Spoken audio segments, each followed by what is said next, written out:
Hi every one. So இந்த வீடியோவில் என்ன பார்க்க போகிறோம் அப்படின்னா second midterm examination chemistry. So நாளைக்கு ஸ்டார்ட் ஆகுது. ஸோ அதுக்கான இம்பார்ட்டன்ட் கொஷின்ஸ் தான் பார்க்க போகிறோம். ஸோ நம்ம கொஷின் பட்டன் என்ன அப்படின்னா 10 1 marks, 5 2 marks, 5 3 marks, 3 5 marks. So 5 2 மார்க்ஸில் 8 கொடுப்பாங்க, அதில் 5 எழுதணும். நெக்ஸ்ட்டு 3 மார்க்கில் 8 கொடுப்பாங்க, அதில் 5 எழுதணும். டோட்டலாகவே 8 + 8 16 கொஸ்டின். ஸோ 16 கொஸ்டினுக்கு நான் டோட்டலாக வந்து ஒரு 20 கொஸ்டின் தான் கொடுக்க போகிறேன். இந்த 20 கொஸ்டினை நீங்கள் தரவு பண்ணாலே கம்ப்ளீட்டாக 2 மார்க் 3 மார்க் அட்டன் பண்ணலாம். ஓகேவா? ஓகே. ஸோ அதுக்கு முன்னாடி நம்ம வீடியோவை லைக் பண்ண மறந்துடாதீங்க. சப்ஸ்கிரைப் பண்ணாமல் சப்ஸ்கிரைப் பண்ணிக்கோங்க. ஸோ ஃபஸ்ட்டு கொஸ்டின் பார்த்துடலாம். First question, what are the limitations of VB theory? Second question, what is crystal field stabilization energy? Third question, what is crystal field splitting energy? And fourth question, what are hydrate isomerism, give example. And then fifth question, what is linkage isomerism, give example. Sixth question, Q2 medicinal and biological importance of coordination compounds. Next, seventh question, IUPAC nomenclature. So IUPAC nomenclature means so coordination compound கொடுப்பாங்க, any 2 or any 3 compound கொடுத்து அதுக்கான ஐயுபாக் name எழுதணும். இல்லை அப்படின்னா அதில் ஐயுபாக் name கொடுத்துருவாங்க, அதுக்கான coordination காம்பவுண்டை நம்ம எழுத வேண்டியது இருக்கும். ஸோ இது கம்பல்சரி கொஸ்டின்ஸில் வரதுக்கு சான்சஸ் இருக்குது. ஸோ கான்சன்ட்ரேட் பண்ணுங்கள். Next question, state Kohlrausch law. So இது வந்து யூனிட் 9. ஸோ இது very important question. Next state Faraday law of electrolysis. Next question, write a note on sacrificial protection. Next question, define equivalent conductance. So இது ஒரு inside question. So next question, what are the factors affecting electrolytic conductance? Next question, define anode and cathode. So இது வரை அப்படின்னு பார்த்தீங்கன்னா question number 13 வரைய, question number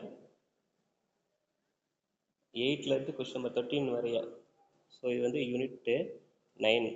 so அதுக்கப்புறம் பார்த்தீங்கன்னா unit 10. So unit 10ல் write a note on catalytic poison, write a note on electroosmosis, differentiate between homogeneous and heterogeneous catalyst. So இந்த question ரொம்ப இம்பார்ட்டன்ட். ஸோ அதுக்கப்புறம் யூனிட் 13 பார்த்தீங்க அப்படின்னா, ஸோ கவிஸ் குளோரோபிக்ரின் ப்ரிப்பேர்டு. ஸோ இது ஒரு inside question. And write a Sandmeyer reaction. So இதுவும் inside question. So இது போக கொஸ்டின் நம்பர் 6 புக் பேக்கில் கொஸ்டின் நம்பர் 6ல் 9 நேமிங் ரியாக்ஷன் இருக்கும். இந்த 9 naming reaction very important. So இந்த 9 நேமிங் ரியாக்ஷன் படிச்சிங்கன்னா 5 marks, 3 marks and 2 marks. So எல்லாமே ரைட் பண்ணலாம்.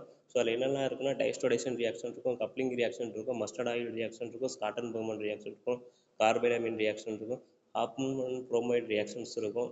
ஸோ இந்த மாதிரியான நேமிங் ரியாக்ஷன்ஸ் இருக்கும். இந்த நேமிங் ரியாக்ஷன் எல்லாமே தரவு பண்ணிடுங்க. ஸோ அதுக்கப்புறம் ஸோ யூனிட் 10ல் இருந்து டின்டால் எஃபெக்ட், ப்ரௌனியன் மூவ்மெண்ட்டு. ஸோ இது வந்து ரெண்டுமே இன்சைடு கொஸ்டின். ஸோ இந்த 20 கொஸ்டின்ஸை நீங்கள் தரவா ஸ்டடி பண்ணாலேவும் ப்ளஸ் நேமிங் ரியாக்ஷன். ஸோ இந்த கொஸ்டின் தரவு பண்ணாலே 2 மார்க் 3 மார்க்கை ஸோ நீங்கள் கம்ப்ளீட்டாக என்ன பண்ணலாம், ரைட் பண்ணலாம். So next question 5 mark question.